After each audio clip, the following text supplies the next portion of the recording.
Great ചെയ്ത് വെച്ചിട്ടുള്ള നമ്മുടെ വെളുത്തുള്ളിയും കൂടി അങ്ങോട്ട് ഇട്ടെടുത്താല് നല്ല ഫ്ലേവർ ഒക്കെ അങ്ങോട്ട് മൂക്കിലോട്ടാണ് അടിച്ചു കയറും. ഇനി നമ്മുടെ ഏരിയ ഉണക്കമുളകും കൂടി അങ്ങോട്ട് ഇട്ട് നന്നായി അങ്ങോട്ട് മിക്സ് ചെയ്തെടുക്കാം. ഇനി നമ്മുടെ സ്വർഗ്ഗക്കൂട്ടനും ആവശ്യത്തിന് ഉപ്പും കൂടി ഇട്ട് കൊടുത്താൽ നമ്മുടെ സോസ് ഇവിടെ റെഡി ആയിട്ടുണ്ട്. ഇനി നമുക്ക് അതൊരു പാത്രത്തിലേക്ക് മാറ്റാം. അപ്പൊ നമ്മുടെ ഏരിയയും സോസ് ഇവിടെ റെഡി ആയിട്ടുണ്ട്. ഇനി അടുത്ത കലപരിപാടി നോക്കാം. അപ്പൊ അതിന് വേണ്ടി നമ്മുടെ കോളിഫ്ലവറിനെ ഒരു പാത്രത്തിലേക്ക് മാറ്റാം.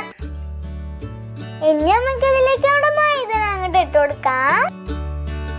ഇനി നമ്മുടെ കോൺഫ്ലവർ, പിന്നെ നമ്മുടെ ഏരിയന്റെ രാജാവായിട്ടുള്ള മുളക് പൊടിയും, ഇനി നമ്മൾ നേരത്തെ റെഡിയാക്കിയിട്ടുള്ള നമ്മുടെ ഏരിയൻ സോസ്, ഇനി നമ്മുടെ ആവശ്യത്തിന് ഉപ്പും വെള്ളം കൂടി അങ്ങോട്ട് വെച്ച് നമ്മുടെ ബിസ്ക്കറ്റ് ഇട്ട് നന്നായി അങ്ങോട്ട് മിക്സ് ചെയ്ത് കൊടുക്കാം. കൈ വെച്ച് മിക്സ് ചെയ്യാൻ എനിക്ക് ഇത്തിരി പേടിയാണേ. അപ്പോൾ ബിസ്ക്കറ്റ് റെഡിയാക്കി എടുത്തിട്ടുണ്ട്. ഇനി ചട്ടിയിലേക്ക് കുറച്ച് ഓയിൽ വെച്ച് കൊടുത്ത്